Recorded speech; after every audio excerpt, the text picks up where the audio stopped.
It's like no, planning was lacking. Poor mothers. Yeah, we're like, oh, I'd like to have my house here. Can you get a road up to it? And then, no.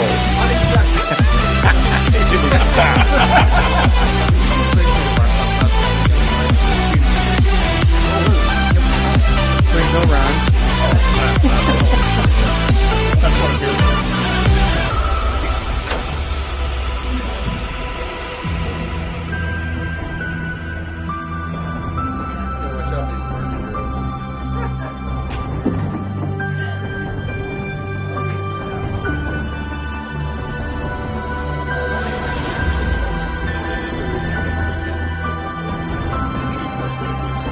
And I know Jeff's corner. They could easily just take that parking out of that one area and fix that, but yeah.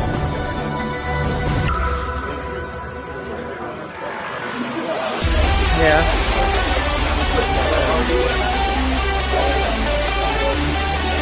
What do we have, teacher? What do we have, teacher?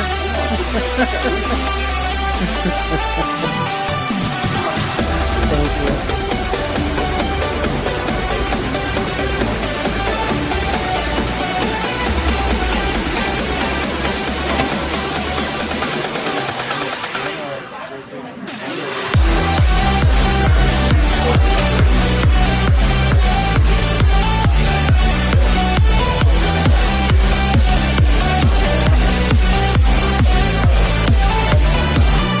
Yeah.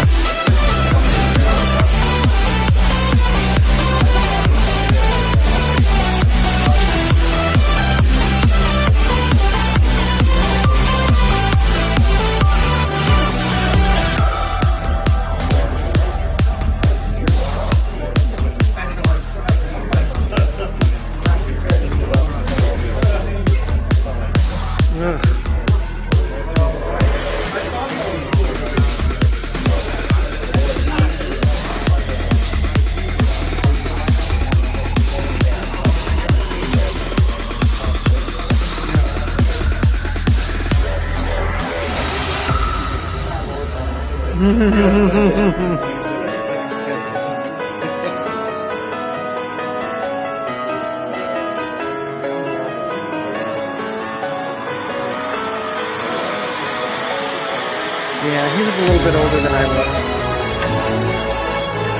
Here's one of the cute ones. Here, he's gonna play ball.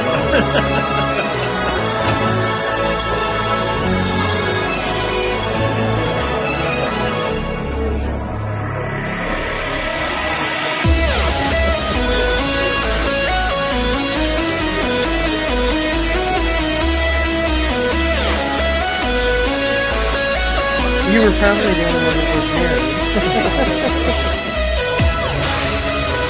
Oh, she wasn't? Oh.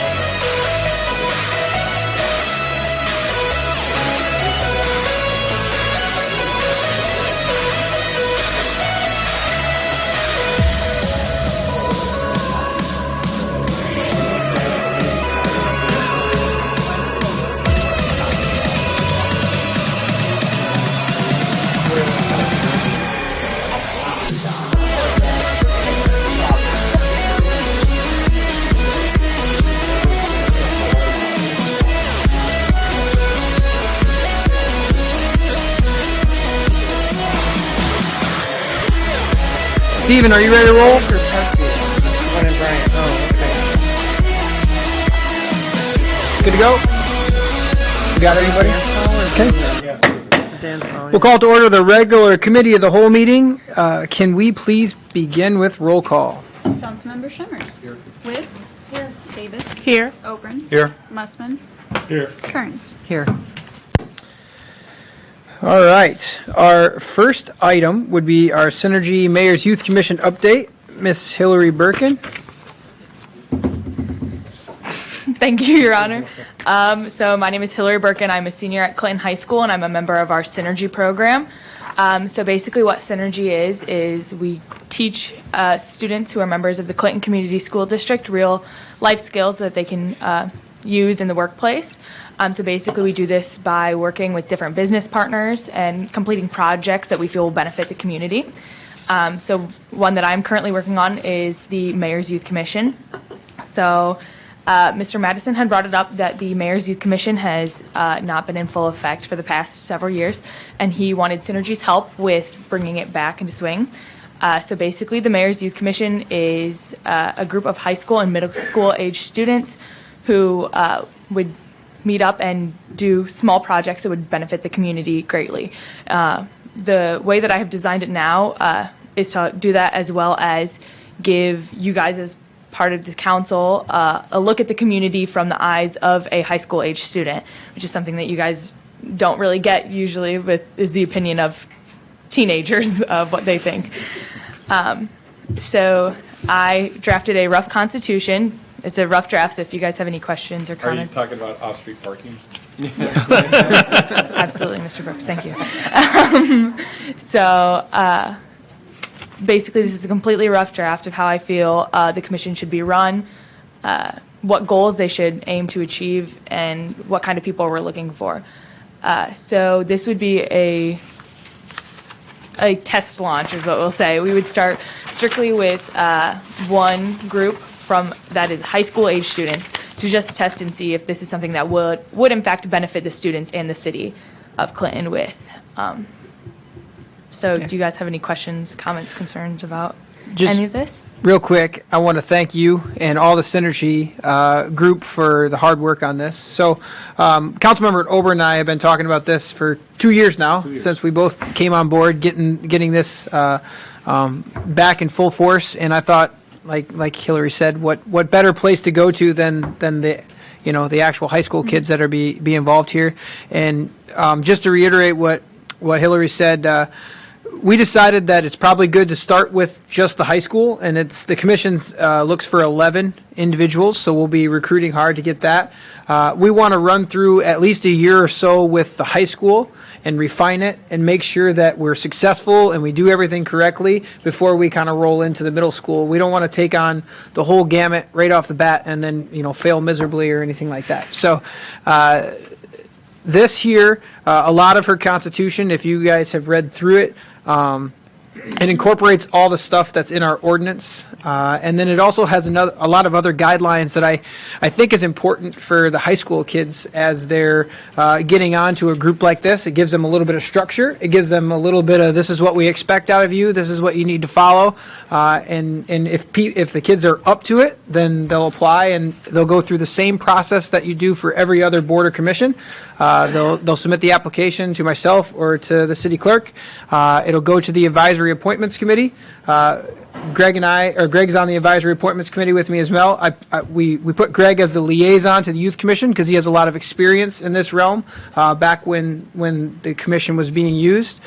So I think it'll be a really good fluid kind of run through, and we're hoping to get it going here for the end of the year, and then technically we decide to September was when the meetings would really kick off, but we want to have everybody set in place by May, hopefully, is what we're looking at. So, Hillary, this looks outstanding. If you had an opportunity to tell a newspaper or a radio person, what would you want to tell them to put out in their media? Absolutely. So basically what I'm trying to give to students necessarily is that this is an amazing opportunity to feel heard, because a lot of things now, students high school age don't feel they're being heard by the schools, by the city. So I feel like that is a great opportunity to put out to students is, hey, this is an opportunity to gain knowledge, to improve your city, and to just feel that you're being heard by your city council, by your mayor, by your city administrator, all of that. I don't know about that last one. Yeah, right. You're a great spokesperson for him. Great job. And by the way, the media is behind you, and they took every word that you just said. Thank you. Maybe like what you're getting to is like believe in Clinton or something. Believe in. Yes. yeah. Don't spoil all of our tricks. Okay. Councilmember Ober. Go ahead, sir. One of the things over the past couple months, I've had the opportunity to work with Ms. Burken on everything, and with all the other students that are in Synergy. You know, you want to go get reinvigorated about what you're doing, go to those. Students just have the passion to get things done and to work on this. And if you look at Article 7, where functions of the commission is, about listing about some of the things that are going to be taken with, what is going to happen. We're going to get a bunch of students now. Technically, years ago when I was actually, in Parks and Rec, we sat up here behind the table and actually held council meetings. And we got to learn how council functions, and then we went to, I fully expect that we'll be, as a group of Mayor's Youth Commission and more, going to our different departments throughout the city and learning about our government and how it operates, because then it's going to have more input when we have some type of youth-oriented discussion about whatever topic. We're going to have young people that are going to be talking intelligently about what's going on and offer a really good perspective on what, hey, why do I want to continue to live in Clinton after I graduate, after I go out in the world and come back and find out, hey, Clinton really is a pretty good place to live. And so there's a lot of good things that are happening, and we got two of the instructors here, that Working overtime. They're always working, but they are in there, and they kick when they need to kick, they push when they need to push, and they sit back when they need to sit back and let the students roll. It's really a fun thing to see it. If you ever have the opportunity to be at one of their functions or go to a meeting, wow, take the opportunity. And just a note as well, this commission will be run like all of the rest of our boards and commissions. There'll be a chair, a vice chair, a secretary. We'll charge with our help from myself and Greg to create the agendas, keep the minutes, and do all that stuff. So it'll run just like all of our other commissions do. For the next council. Hey, one of my bosses always told me, you always have to be looking for your replacement. That's so. That's a good idea. Yeah, absolutely. All right. Is there any other questions? Does anybody see any changes that they need to be in here, or anything that they? Absolutely, and that was something I wanted to bring up as well. This is a complete rough draft, so anything that you see that needs to be adjusted, feel free to contact me, and I will make those adjustments. Well, the only thing I didn't see in here, because it is pretty strict, so I like that. Because I am a rule follower, but I didn't see like an appeals board if there was somebody that maybe did something that was misinterpreted or.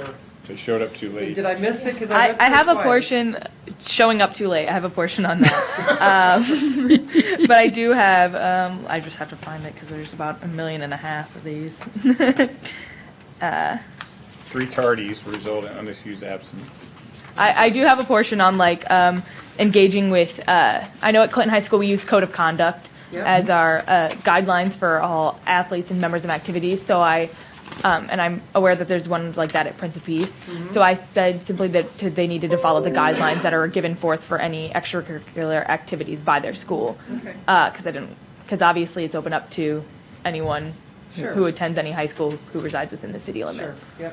Yep, I see that too. We have our ordinance too that someone could be removed from the commission if they don't follow through. Sure. That's in our ordinance. So that would come into play as well if someone wasn't showing up or whatever. And I guess that's a good point too. This is for all high school folks that live in the city limits. So it could be Prince Peace, it could be Unity Christian as they come over. It could be a student that, I know it doesn't happen, but just for argument's sake, that goes to Fulton but lives in Clinton. They could be, something of that scenario. What about, does it fit like homeschooled high school students and Yes. stuff? Yep. It's just like every other board or commission. They have to reside within the city limits to be eligible to be on it. And with that point, the section I was looking at was Article 5, Section 9. Commission members must follow guidelines given to them by their commission and their school. Students will hold themselves to a higher standard than that of their constituents. Yep. This means all students should be following code of conduct given to them by their schools. Cool. The one thing that we got to remember that the individuals on every commission have to live in the city limits. There are some students, because of how the school district boundaries are actually outside the city limits. So like, folks that live way north, and some folks that live out, is it Brandon Hills, I think? I guess Comanche would have been a better example than Fulton. They live in the city, but they go to Comanche. Yeah, but, so, and so those individuals would be eligible because they live in the city limits. They don't necessarily have to go to a Clinton school. Yes. Yep. Absolutely. And we talked about trying to recruit from the different areas as well, and how we're going to do that. So, Yes. awesome. Anything else? All right. Perfect. So- Thank you very much. So do we need any kind of motion or anything? I mean, I don't know if we need a motion. I mean, the Mayor's Youth Commission is already on the books. We just need to, do we have to accept the guidelines for that, or can we just roll with it? Well, it sounds like Hillary said it was a rough draft, so I Right. think you probably need to work on that first and make sure it's final and then do it, Okay. if you're going to do it. Absolutely. And so that's something I wanted to bring to you guys. If you see anything that needs to be altered or changed, just we'll- contact me and I'll be able to. Yeah, maybe the motion is to move it to a regular council meeting after you go through the draft iteration, so then the council can take another bite at it and then get it officially approved so that you're ready to go for September when you kick it off. Now, and the more I think about it, I think the commission itself, once it's stood up, could just approve that internally. Okay. Let me give that some thought, but, Okay. I mean, the commission exists, it exists already on the Correct. books, so Yep. it might be the first business item that the commission would do once just it a- stands up. Kind of accept the Constitution. This is the guidelines we're going to operate by. Right. Okay. So I think I don't know if we need a motion then. We just, we'll continue to work with Hillary and get this refined, and then We need to get kids to apply. and then we'll hopefully, let's target like the March timeframe to start really trying to get applicants. That would give us March, April, May to solidify that first group, because start off in September. Where are you next fall? Good question. I'll let you know when I know. But somewhere in college though, right? Yeah. That's the So plan. you- But hopefully graduated from high school. That's the plan. So it might be good to get that going while she's still got the fire burning. Well, I don't think she lives in the city limits, right? Or do you? Wasn't there somebody that didn't live in the city limits? One of my houses is not within city limits, but the other one is. So. Ah, there you go. All right. So, but if you look at wherever, I can't remember what article it is, but the organizational part happens in May. So that they do the president, vice president, secretary, and the calendar for what would be 22, 23. So we want to see if we can get 11 individuals. So when you what's hit the word? September, you have some folks. So Correct. when you hit Yeah. May is when we want to have The 11th. You want to have everything set up for everything May so set that up can. so that Into September. they talk about it during the Before you summer and leave. then they hit the ground Yeah. running in And we September. still have to figure out meeting time and when the best time is going to be. That was some of our discussion as well, so we got to figure that out. Yep. Do you know where the meeting's going to be held? Is that going to be held here, or? We haven't really determined that yet either. Well, you talked know, about a Synergy couple- has a great new Yeah. building. There you go. We have to make sure that it's somewhere, obviously, that's publicly accessible, because it will be a public meeting, just like all the other ones. So we just need to make sure that we follow all those guidelines as well when we set the meeting place. So. All right. Cool. Thank you so much. Thank you. And Matt, they need fiber. In the morning and all day long. Oh, yes, ma'am. We would like to have a photo with Mayor and Matt and Greg, please. Sure. Well, let's just do this. Let's get the whole council That's together a great idea. with her right in the middle next to the mayor, and I'll take the picture. I don't want to. be in it. Wait. Oh, okay. Let's all. Let's all go. That should replace it.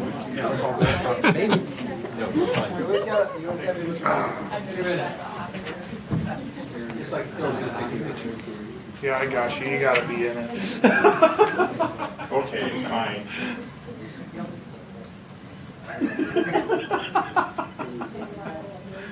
Can you fit us all in? I think so.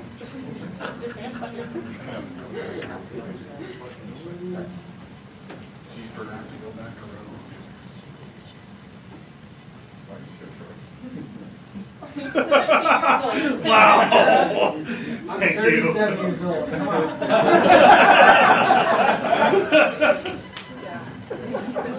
Thank you.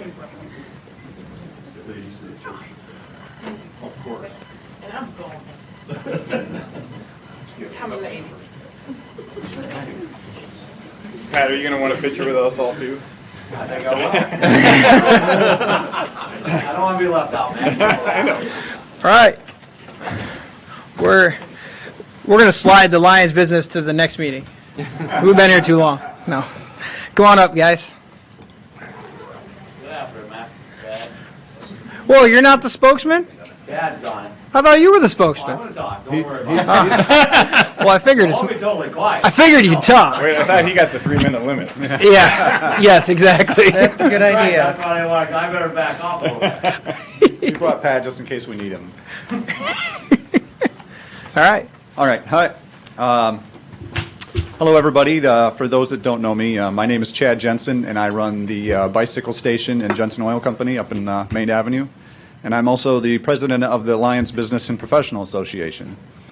And we're coming down here tonight to talk about an idea that we've been brewing in our little group for quite a while. And we feel like it's kind of evolving into something that could be part of something even bigger that's, you know, good for the whole city and not just our little area. The idea, of course, is the extending River Drive from its existing stretch all the way up along the levee to Main Avenue, or maybe even a block past. Back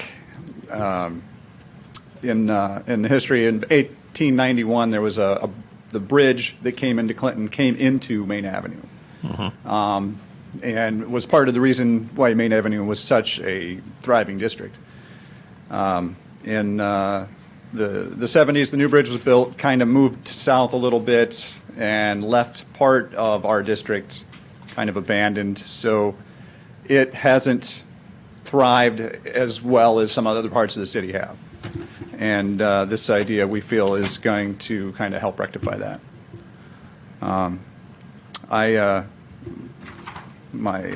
My pattern for speeches is to not prepare, if you can't tell.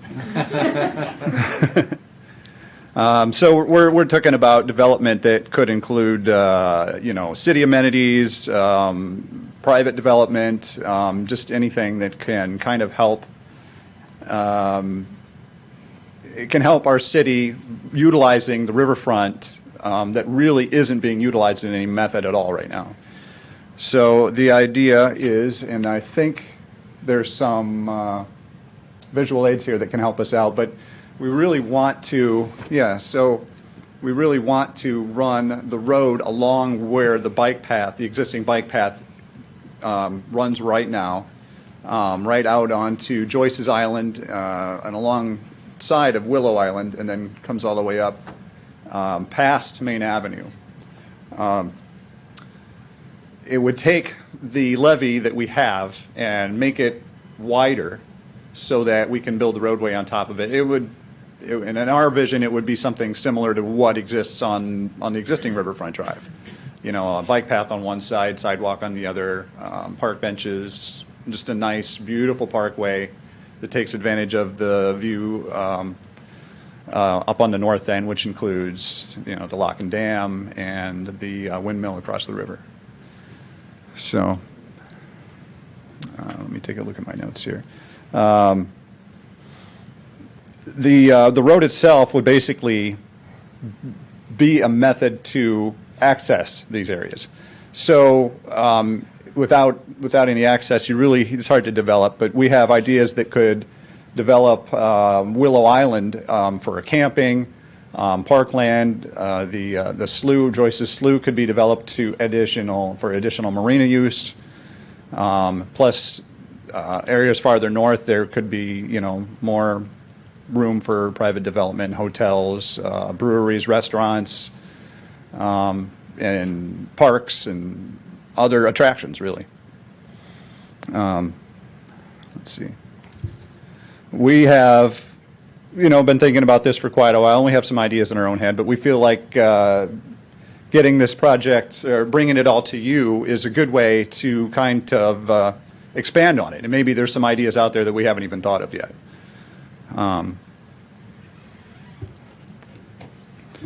There is a study, or a couple studies that are already I think, in motion on this area. Is that, if not mistaken? And they could also tell us some ideas that we haven't thought of yet, too. Yeah, Chad, on that, there's dollars that the council is looking at to approve that would be for a riverfront study. That would include areas all the way down here, all the way up, and then up to Eagle Point Park as well. So there's $50,000 they're looking to hire somebody to come in and do a economic development study on what else needs to be in this area. And that study could further reinforce what we're talking about. Or, sure, it could reinforce it or it not. Or not. Yeah. But, if the ideas for development come, then we're flexible on what can happen down there. But for a portion of the area, we feel like a road is really the key. And maybe it's not the first step, but it's definitely a part of the idea. And now the road would be, you wouldn't get rid of the bike path, it'd be alongside the bike path. Right. The bike path would still exist, of course. There's a lot of the levee is actually already wide enough to put the road on it. Parts of it are just going to have to be made a little wider to accommodate that, which doesn't affect the levee in anything but a positive way. Big cost would be the bridge coming over 9th Avenue, Joyce's Slough coming over there. That you see that roundabout. The bridges, we haven't really looked into the total amount that would be, and then of course, depending on who you ask and what day, it's probably between $15 and $20 million for the complete 2-mile road that would go from 9th Avenue North all the way up to Main Avenue and wind down. Actually, we go to 25th Avenue and wind down. We've had a couple different looks of this Main Avenue in the middle might not be there just as one course of action. You'd actually come down to the 25th Avenue pumping station, come down through here because we're closing this crossing at 25th, and then you basically wind down here, and that would give you enough grade to climb up to it.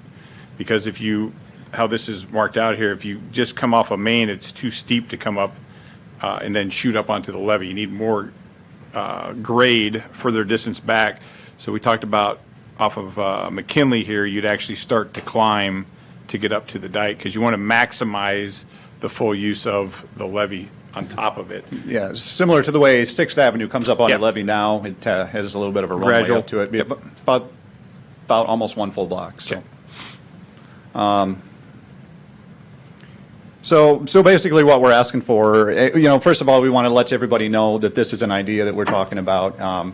We feel it's good for the whole city, but we're the only ones that have been pushing it, and we feel like we've been pushing it as something that's only good for us, and we feel like we need to get the word out. And I think a lot of people, once they heard about it, would get behind the idea and see how it could just be good for the whole city and keep development, potential development in the core of the city where we feel it could be more helpful for the existing businesses. So that's what we're up here for. Matt has a few things that he would like to say, and then we'll open it up for questions and conversation, if that works. All right. Thank you. Councilmember Shimmers just asked about the riverfront study. So as soon as you all approve the dollars for that, we would start that study probably like August 1st, putting out bids because once we get the go bond dollars, usually come at the end of July, beginning of August.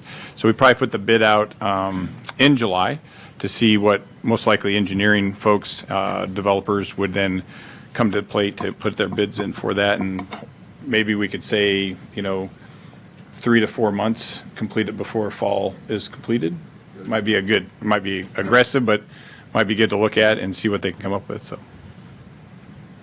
Hi, Matt Parbs. Well, hi, I'm Matt. I'm the director of the Sawmill Museum down there at the end of Main Avenue and the old McElhaney property, if you remember that. Actually, the slide above it shows where McElhaney's was, and it's interesting that you really can't read it, but that little thing there says, family recreation anchor to go, and that's been a long Lyons master plan need, is to have an anchor down at the end of Main Avenue like McElhaney's and the bridge was. And obviously, as the director of the Sawmill Museum, I like to think that we're that anchor. And we've been around for 10 years. We opened in October 2011, and I kind of want to spend this time to go over a little bit of that previous 10 years and then project for the next 10 years to kind of give you an update who we are down there. First off, while we call ourselves the anchor, it's the anchor right of Main Avenue, and our river is amazing. If you participate with the American Queen or Ragbri, you hear that over and over and over again, from Eagle Point Park to the windmill to us to the core of Riverfront and the go downtown and Curtis Mansion and the Adler and the library out to the Arboretum and the casino. We really do have a great network for tourism. And sometimes I feel like, though, that when I go into work, I do just see the empty, vacant 4 lots that are sitting there. It does weigh on us, and we'll get there. But most importantly is we started as a Kiwanis project in 2003, the Sawmill Museum. We had many different locations we could have been at. We had a proposal for Joyce's Island, the Allied Steel, next to the Historical Society, St. Irenaeus. We had other proposals for a museum complex up here. But we did acquire the McElhaney's property, and were able to open in October 2011. And one of the things I sometimes, we get so focused on future projects that, myself particularly, we forget to kind of celebrate. I see Les right here. Yeah, all the wonderful support from the community that we've had in basically the past 10 years, which we're doing some calculations. We have raised and invested about $8 million in the Sawmill Museum since we've opened. That's $8 million on our riverfront for a project. That goes about $4 million into building rehab and exhibits. Then, of course, I included operations because, every year it's $200,000 or so that we raise to keep the sawmill open 7 days a week. And then some of those early fundraising and planning, which we'll get into briefly, but we did a lot of groundwork studies. We developed a $30 million museum package that Julie Allisey was very involved with, and we've been able to slowly but surely, kind of check those boxes. In 2019, we had 15,000 visitors. And the real goal is to get to 20,000 visitors, as we would say. And then, of course, 2020 happened. I think we had like 4,400 visitors in 2020. It was kind of rough. How many virtual visitors? Yes, how many virtual visitors? All joking aside, we also did try to create and find ways and work with things to have in-person things safely. So lots of small groups. Lots of 5, 10 kids at a time and things like that. But this summer, we had a record earned income summer, talking to our friends at Wide River Winery and the Rock Creek. That was throughout Iowa. Iowa was open. For better or worse, you can leave that aside, but the reality was visitors knew Iowa was open, and we have never had this level of earned income. We didn't have group tours like we usually do, but we had more people coming through, just family groups. And we really view that as really our metric of success. If we're driving people into Clinton or keeping people in Clinton, we're driving and helping develop the Main Avenue corridor and downtown and other things like that. So that's really what we look at, is how can we drive people to spend an entire weekend in Clinton and that. Our goal is to get to 20,000 visitors. If you hit 20,000 visitors, you really are in the top tier of Iowa museums.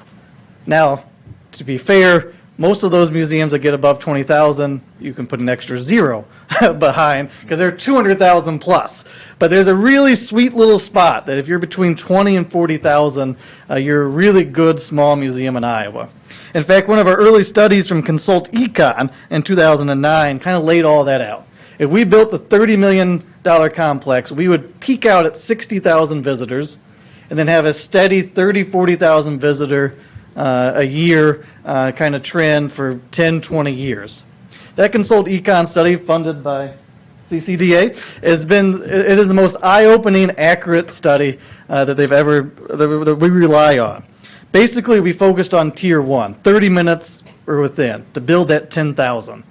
To get to that 20,000, we're focusing on tier 2, 30 minutes to 2 hours. So we've been doing a lot of advertising in Cedar Rapids, Des Moines, things like that. And then if you get this really big structure, or working with like the CVB, you can start getting those 2+ hours that have to spend time and buy hotel rooms. And basically an average, if you're from 2 hours away or more in Iowa, you're spending about $400 per day as a traveling unit on hotel, gas, shopping, and eating. And we are basically, right, we've done 8 million compared to the 30 million. You know, we're at 15,000, hopefully to get to 20,000. So we're well on our way. But we know that the key to success is developing the rest of the Sawmill Museum kind of property to benefit really, all of Clinton.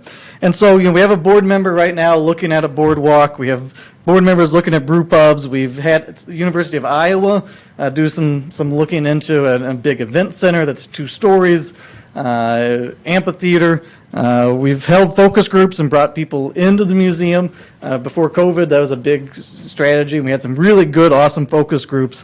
And it's amazing, talking about the youth commission that's gone, we focused on basically 35 years and under. None of them wanted Cabela's, Bass Pro Shop.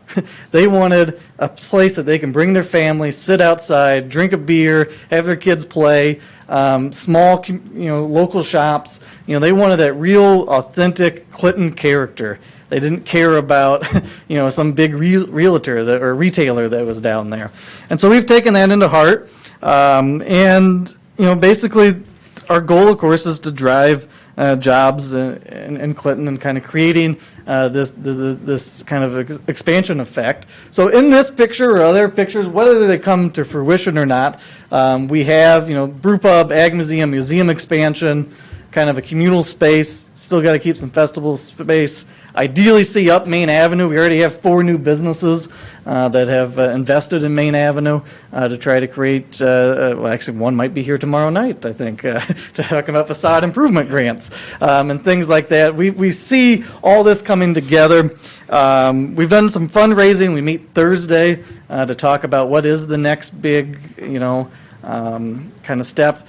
It could be something like an architectural study to complement the economic study, because we know we want this to look the same. We wanted to give it a very Sawmill Clinton look, so when you're there, you're basically are basically trapped, and you feel like you want to spend a day or 2 here and then go to all those other wonderful things. Because really, if we can just get over that hump and really get people to spend 3 to 4 days. I'm also on the CVB board. That's a lot of hotel motel tax that then creates more marketing. It's a wonderful vicious cycle, if you will, in tourism. If you can get more and more people to actually stay and spend money, it just creates so much more opportunity for everybody. And one of the other things I did want to point out that we do a lot of is we do actually take surveys of guests and ask different questions, and we always try to ask what they spend. And one of the things I really like with a lot of our guests is we also ask, even if you're local, did coming to the Sawmill Museum today mean that you spent $15, $20 extra dollars in Clinton, right? Because many of our guests admit that they would go to Dubuque or the Family Museum. But today, they chose to come to the Sawmill Museum. They went to got a coffee. They went to go. Actually, Happy Joe's like 9 out of 10 times is where they go afterwards. They go to the arcade and all that. And I think that's another thing that we see. And I know we've talked a lot, all of us, about housing. Is it someone that comes and visits? It's called the halo effect in tourism. Can they come to the Sawmill? Can they come to our riverfront, do the things, and then decide, well, gosh, I guess maybe we can retire here? Or even better, can we bring my new business idea to Clinton and move to Clinton because of the quality of life initiatives? But housing's huge. And then lastly, it's really about metrics. Clinton is, I think, the 12th size county. 20th. Oh, county, yes. Yep, 12th size 20th county. city, yes. Yep. And basically, tourism-wise, for jobs that we directly create, we're at 660. We can easily get to 1,000 jobs that are generated by tourism by continuing to develop, these sort of amenities, and you guys have a lot of them. And that puts us, what's kind of shocking is like Des Moines County. 38,000 people are above us. Dickinson and Cerro Grande, or whatever that's, I know they have other things.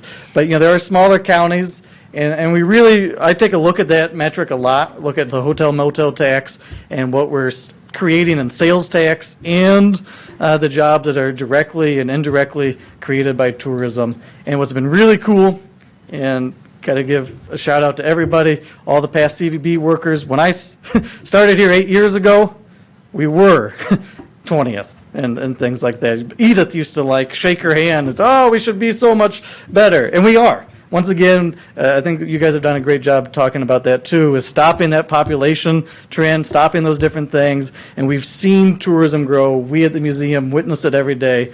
And the benefit of all these different out-of-towners coming, increasing that sales tax, driving those jobs. Tourism's a really great job creator and economic driver. And so that is what we've done for 10 years and what we hope in 10 years we're at that 25, 30,000 people a year.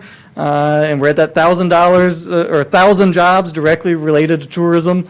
We've got over a $500,000 hotel motel tax coming into the city, and we're really a happening, thriving anchor down at the end of Main Avenue. So that's my spiel. Thank you. Energetic. I like it.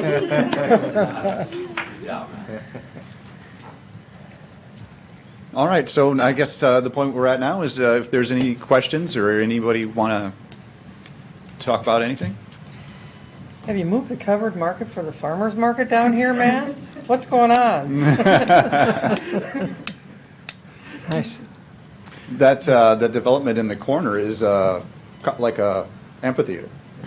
Yeah, I was referring to this one. Oh. But, yeah, no, I read it. Councilmember Oberyn, did you have something? Yeah, one of the things that hits me when you look at this in parts is when we look at, creation of a street, there's actually two opportunities here that we're looking at. One that is 19th Avenue North, and one is 19th Avenue North, South. There's a lot of opportunities that pictures that we're looking at here that are, related to the sawmill, related to Main Avenue, related to 19th Avenue North and North, that have a higher opportunity rather than going from 19th Avenue North south to 9th Avenue North, that 10-block area, because we're so removed from via the slough and via everything. So that's something that when we look at this river, what are we calling it, the riverfront study, that is really going to be, we put some, documentation together. We can really, build this stuff into parts and start approaching some of these parts. Because, we're looking at, what was the number you sent out before, like $45 million or something? I don't remember what those big numbers were when we started talking about creation of a road from 9th to Main. Oh, well, right now it's probably around $20 million. $20 million, okay. Yeah.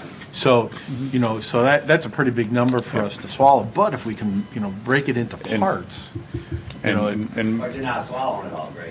Yeah, I understand that. I understand that. Yeah, yeah.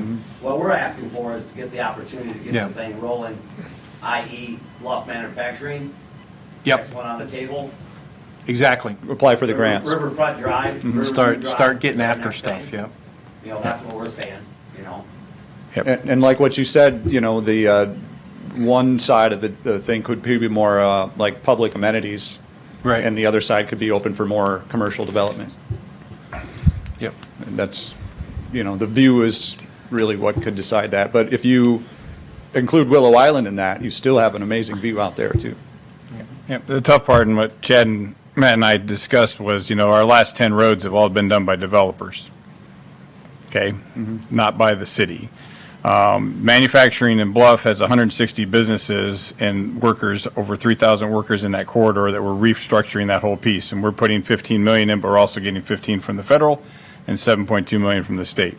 So when we look at it is, you know, what we're looking at the Riverfront Stadium is, or Riverfront Drive here is, that development piece that we're looking at is, as we discussed, a developer that would come down here to get more people to live here, because more people besides visitors, more people living here would bring more people to your businesses, right? The developer, that's what we want to find out, and part of the study is asking them. They may not want to have a road, because if they're having a 350 apartment complex for high rises and very nice condos, they may want a walking path and a bike path. So that's what we want to find out in this study is, besides us, does it make sense? And where do we come up with $20 million? Because $20 million, if you wanted it from the city, could put a lot more things in that area that would bring more business to you than a road along the river would.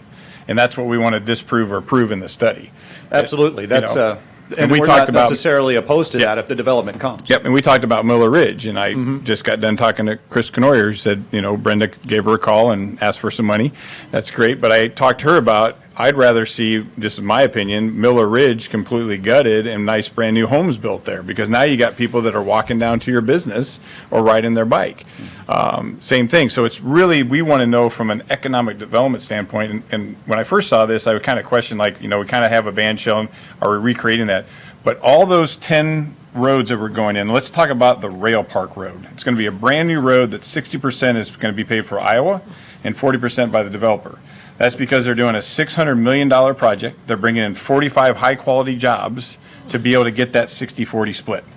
And as we talked, we got to show where's the jobs, right? Where the jobs are going to be, where's those businesses going to be expanding, because you can't just do the road first and then have it come later to get state or federal dollars. You have to show that and prove. And twice since the city's been doing these, we've almost had to give money back because we dropped below the threshold for what we have to be able to maintain. Both on Mill Creek Parkway, there was a bill that had to be paid, and then we didn't have to eventually, and then Liberty Square as well. But Liberty Square project was blight removal.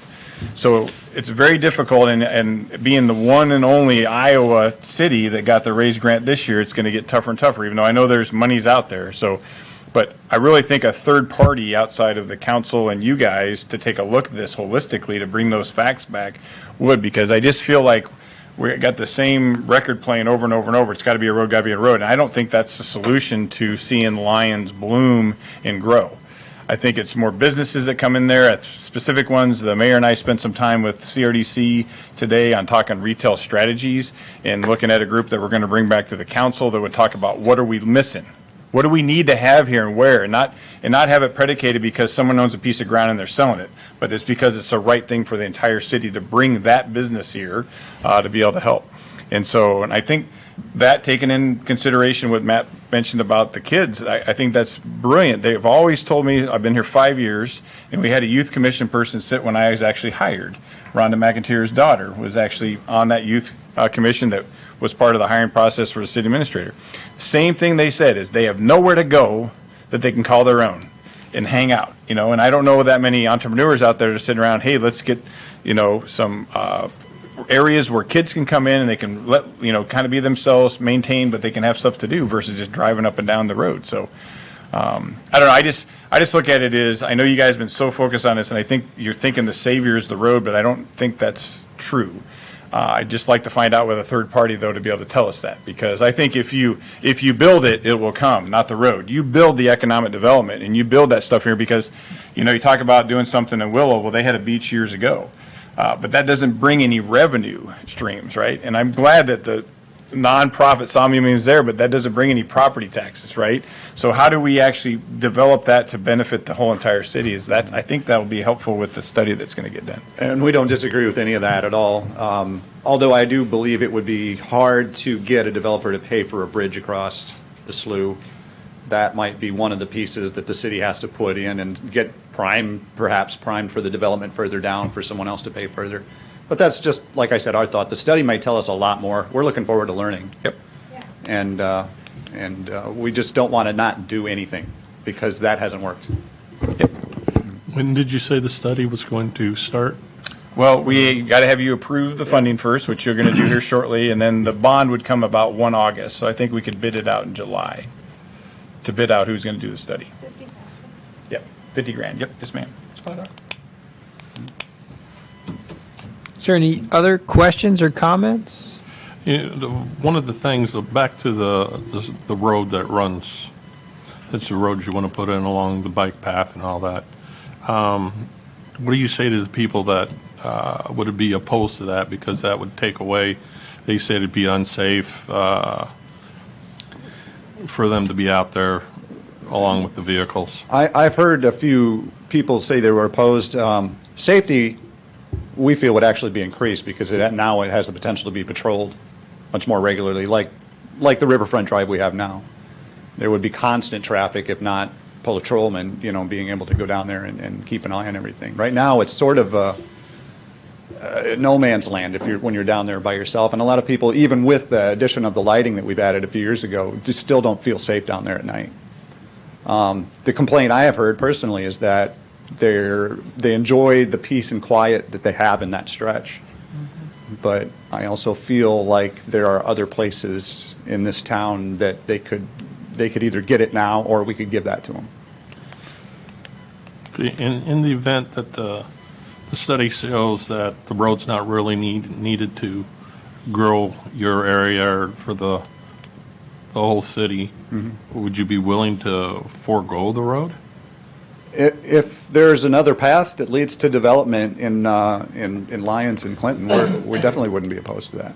We're just looking for a way to We have, east end of Main Avenue, east of Second Street, help it develop the road. We've been Yeah. dealing with this for 20 years. Yeah, and no, I'm not. Just blighting. Yeah, I'm not opposed to that. I grew up in. Get some traffic movement. Yeah. People will like look around, and if you don't have the road there, it's kind of hard to build some other amenities or some other buildings because they don't want to build it before the road comes because maybe the road's going to mess up what their vision was. and a lot of developers look at traffic before they Right. invest, and without the traffic numbers there, they may not take a second look. Okay. Just, I don't know, I guess for lack of a better word, playing devil's advocate. My family and I just went to Grand Harbor in Dubuque over the weekend, and they're right on the river, and they don't have a road that gets you there other Right. than similar to Main Avenue. You drive straight in, and that's your Over the bridge. destination, So as I was up there, that was kind of my thought, like, how do you, I know the sawmill owns the ground and everything, but how do you develop that spot and make it a destination? Then the River Drive maybe doesn't necessarily be needed because it is a destination for people to go there. I mean, that parking lot was full. Every room was full. I mean, and it was a nice little water park there that they have. Yeah. So that kind of struck me this weekend, like I said, as I was up there and just kind of saw how they had their riverfront laid out there, the path on the levee there, and then the road in was basically, you're going to the casino, you're going to the resort. I mean, That's been discussed by ours too, is that, instead of a road along the river's edge, you have roads going to the river from east to Yeah. the east. sure. But with the slough and the railroad tracks there, that makes that kind of difficult, especially in parts of it, not the whole stretch. But, Right. Now we're And going to have more railroad crossings blocked off, so those opportunities will be a little less, I'm afraid. Well, I think the closings it'll just concentrate the traffic into, because if you're going to go there, it doesn't matter if you take Main Avenue or 25th, I mean, or whatever that is. So, I don't know. I will say, like Dubuque, they had the casino. Right. Way back when the casino considered Main Avenue, that would have happened there, then that development would have Sure. happened. But It they would have followed chose it, to go yeah. out in the middle of nowhere, which is Right. Yeah, and It that, didn't do anything for us, and now what do we come up with? Right. We got the sawmill, which is a great anchor. Yeah. What can we add well, to that? and I was going to add to that too, and this is the first time I've been up to Dubuque to that resort, but we went to the aquarium during the day a little bit too, because the little guy couldn't handle the water park all day long. So, I mean, those two pieces together, and that museum's outrageous for cost, by the way, but that's okay. So I don't know. That was just my thought. As I knew this was coming up, and I was over there for the weekend. They have an event center. They have a winery. They have all that stuff right along there in that little area. I even think there's even a business right there, isn't there? Yeah, it looks like an a old railroad depot. office building or something like that. I don't know. Yeah. So, just Or look at looking at, guys, is the road a deal breaker, you know, make or break us? No, but at the same time, does it give us more avenues to traffic flow, per se? Sure. But also open the doors to Joyce's Island, to more campgrounds. The chamber is looking at a beach off of Willow on the one corner, so I think like a public beach, campground, tent, whatever, make a little mini park in Joyce's Slough up to the mouth of it. Yep. You know, that whole area right there. To me, as a developer, it would be easier for me to sell a hotel to the Sawmill property and tie it in. You know, again, where's my traffic flow? Well, right here. This is where we got. Right. Does it sweeten the pot to say, what do we got? I go from 7th Avenue South all the way to 24th Avenue North. All the way. I got a river road that takes you all the way here. Really? Well, that's interesting. You know, they might do that. I don't know for sure. Yeah. Sure. I do know your comment with the core lady. Yep. And everyone says it. I mean, we hear it all the time. Heard it all my life here. You got the river. Yeah. We have the best riverfront road in all of Iowa. Why not extend it? That's, I guess, what I'm looking at. Well, that's how I look at it. Is if we already got it here, Yeah. why are we not carrying it on We didn't all the way through the whole riverfront? We didn't talk much with the core lady about necessarily extending the road. They're just coming up with ideas of all the stuff that could happen along there, from, you know, the beach to the nature stuff to all those different things. And that study will come back and we'll see what because they're going to give us ideas of what we can do to help with our issues that we have currently in the slough, and we'll know more there from that. But I think coupling it with the study that is being proposed on the CIP is... Yeah, because there's actually two studies. One study's with the Corps to talk about the river and the flow. Yeah. Because we need to figure that out, because like when you put the marina there, that's issues, as you guys probably know, because there needs to be some work done north of that, which is not infeasible. It's just probably infeasible on the dollar side. But, you know, some wing dams and whatnot that could make it possible. Right. Right, Matt. They need, yeah. But like you said, when you and I was were talking, a lot of it comes from Car Barn Ditch. Yeah. It doesn't necessarily come from Mississippi. But when you put that gate there, without putting a gate there, which was in the study to be a gate, just like 9th Avenue was supposed to be a gate at the north end. Yep. Yeah. And how projects go, I think we put a drain pipe in. Right. We're running out of money. Yep. Yeah. Well, that's fine, but if you gotta go to the Corps and say, Corps, you gotta change that wing dam to a V wing dam, so I got traffic, I got flow going to the slough, flow going to the channel. Yeah. And they never did, and guess what happens? It just slowly choked it off over time. You know, sealed it in, basically. Right. Your Honor, I'm not sure they can hear him on the TV. Oh, shoot. Oh, you Sorry. What? The first time you never heard Pat? I can hear him. Unbelievable, Bill. I can't. Yeah, yeah. Should have had you at the mic. We can give you a mic if you want it. He's, I don't, you know. But yeah. But no, I'd be interested to see, guys. Thank you. I mean, for your time and trouble. Yeah. Basically, what we wanted to bring to your attention is that this is what we've been thinking about. We've been talking about since 2003. Is when we first put the first booklet together, knowing that McElhenney was leaving our avenue and that it's going to be a dead zone down there. So what do we got? What other alternatives do we have? You know. I think, just my opinion, that the study we're proposing is a good start, because now we can have an objective party to help us decide. They don't have to tell us, but help us what's going to help develop in this area, and then we build a strategy from that point. I agree. You know, the chicken or the egg, which came first, is Yeah, always the we don't know. debate that we have to have because we have to come up with the money, and you guys have to have because you want the traffic flow. It's the study's it's gonna help all of us, I think, just to understand. The north end, businesses in the north end put money into that study done in 2003. I mean, our business put $1,000 in. A lot of businesses put $1,000 in. Because we knew we had to do something to try to get it going. Or Right. just keep getting dead-ended. But either way, whether the study comes back that says we get the road or we don't get the road, it doesn't mean anything should halt in developing Main Avenue. Oh, absolutely. Oh, yeah, absolutely. Right. And one question I have, will the study give recommendations on what would be a better? That's what we're hoping for. That's, Yeah. yeah. Yeah, That's what we're going to ask for. And I think the folks that we talked to today, the retail strategies, I think we can couple all that together, and they'll tell us where we're deficient in our community for certain things, and they'll look at and one of the things is, maybe there needs to be, I don't know, a grocery store on the north end, whatever it is. You know what I mean? Like, hey, you're deficient up here in that, or you need another. Which they are. Well, maybe Yeah, a water. They are, but yeah, or you maybe you need. Get Fairway up there, and where did they go? Yeah, maybe you need a Taco Bell up there. I don't know. You know what I mean? Yeah. Maybe you need a golf course or a water park or. Yeah. So that'll help us as we're going through this, because, yeah. Real quick, when you talked about Dubuque, I think one of the things, they've been a really big supporter of the sawmill. Jerry Insler and Terry Goodman were part of our original planning thing, and once again, Clinton, you guys are funding that study. How did the Dubuque River Museum get all that done?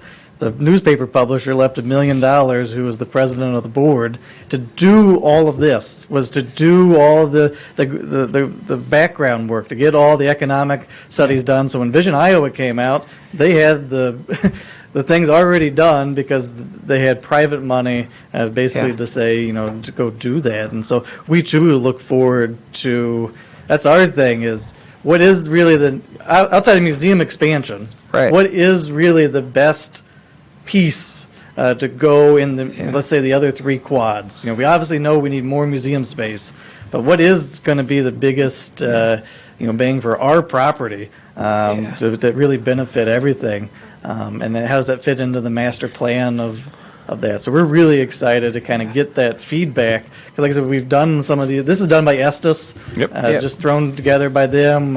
You talk about the band shell replication. I mean, that's a really true. I mean, when we had University of Iowa do that, it was like, well, it kind of just turned out to be the same. It was meant to be more of a public space where you could do museum programming and do some of the different sawmilling and agriculture things, and have actually, if you look at the stage, actually can pick up huge equipment and things like that. But I think that's a real important thing is again, I always hear the Dubuque or the Family Museum, which just gets $1 million from the city of Bittendorf. There's a lot of that input that happened, and we have to do that work ourselves. Yeah, I think one thing that I think this conversation is extremely important, and we need to have conversations like this, because one thing we learned, myself and Matt and some council members went to the League of Cities in Coralville, and that area that they have where the Von Maur is and the city built a convention center. They started planning that in the 80s.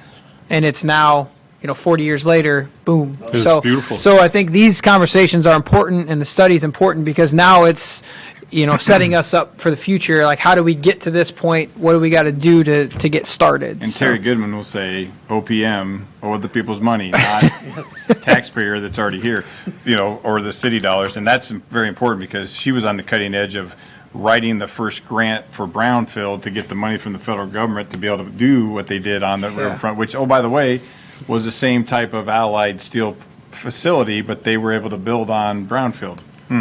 So when we were told no.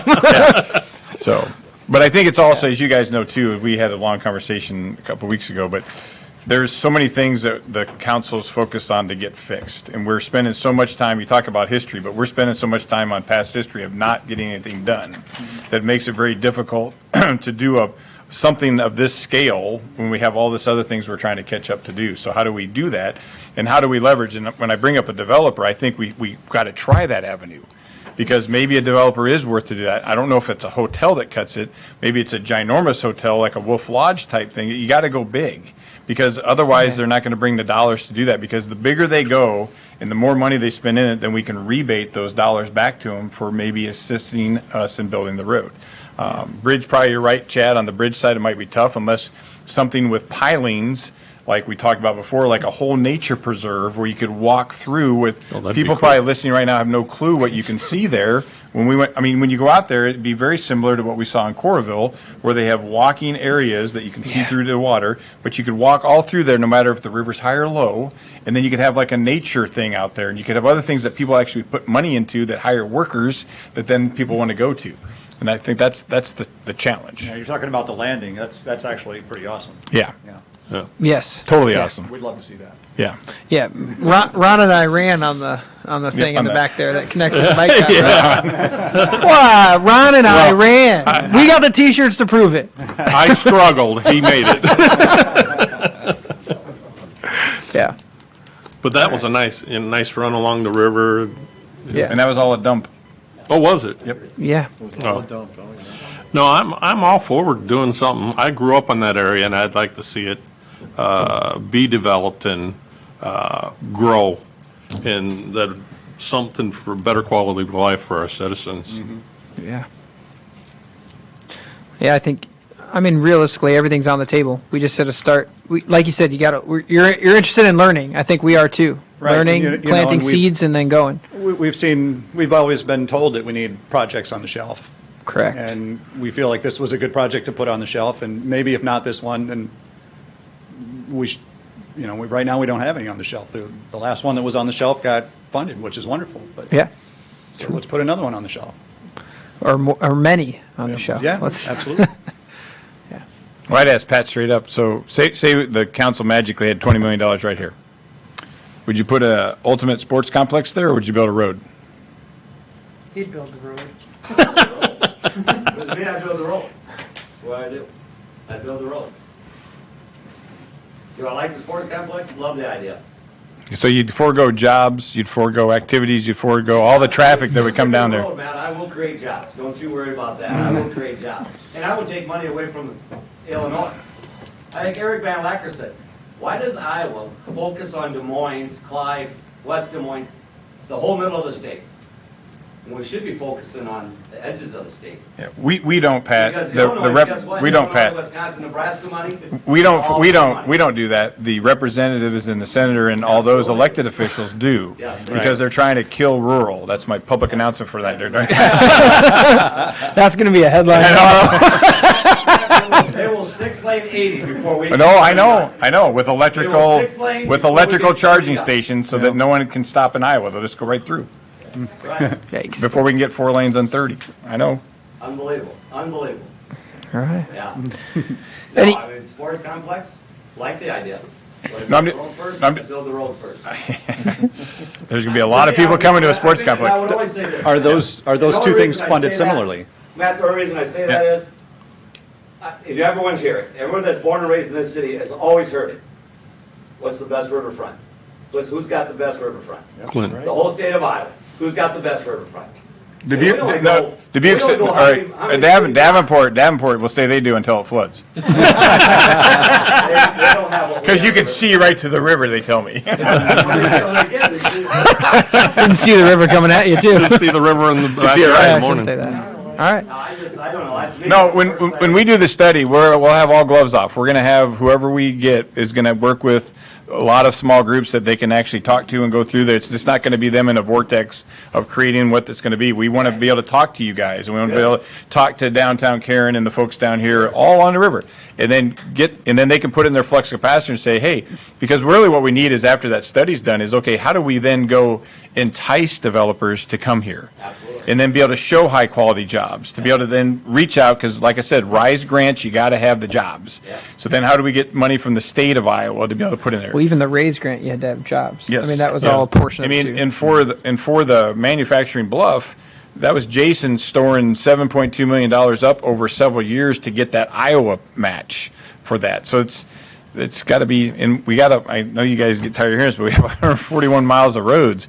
I mean, we're spending $3.6 million just on fixing roads just for pavement management next year. 3.6 just on old roads. You know what I mean? I hear you. Yeah, if approved. We might only get $1 million. Yeah. Awesome. Okay. Any other questions, comments? Yeah, I would say don't feel, I wouldn't say this is a dead end. I'd say this is a new beginning. Well said. Yeah. Yeah. Well said. Thank you. Councilman. Yeah. Ron Patton, never Well- became a new councilman. Ron, don't worry about it. I always call Ron. Don't worry about it. You know, Councilmember Kearns actually had a party when we did the change in. I moved the sign. Redistrict, yeah, Yeah, and no. she said Pat's There's out. no way I can fall out of her district. There's no way. Rhonda's the only person, though, I've seen shut Pat up. You got video for that? I'll have her for backup. All right. Anything else? All right. Well, thank you. Thank you very much. Appreciate it. That was a good discussion. Thank you for your time. Yeah, we very much All appreciate right, it. Thank you. looking at council updates, Councilmember Shemmers, Councilmember Witt. Nothing. Councilmember Davis?